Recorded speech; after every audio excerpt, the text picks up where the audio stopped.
That was the site outside of China's most recent bankrupt bank, the Jiangxi Bank of China. And I wish I could say that this was the first bank that we've seen in China go completely insolvent, but it's not. Because as you can see right now, the banking sector for China is facing an all-out massive crisis where in just 1 week, 40 of their banks have completely disappeared. I have to repeat that.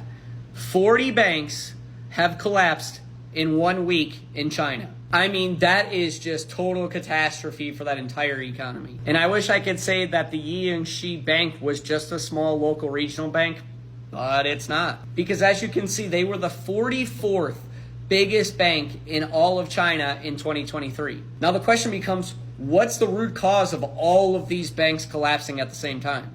And as you can see, that China's smaller banks were already struggling with bad loans and exposures to the ongoing property crisis. And it gets even crazier than that when you look at these numbers.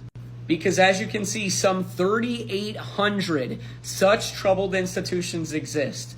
They have 55 trillion won, which is 7.5 trillion US dollars in assets, which is 13% of the total banking system that have been mismanaged and accruing vast amounts of bad loans.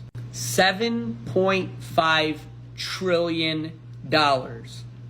Wow. And keep in mind that this isn't good for anything going on in the economy for China or the world as a whole. So how will this impact the United States banking system moving forward? The answer is it shouldn't impact it too much.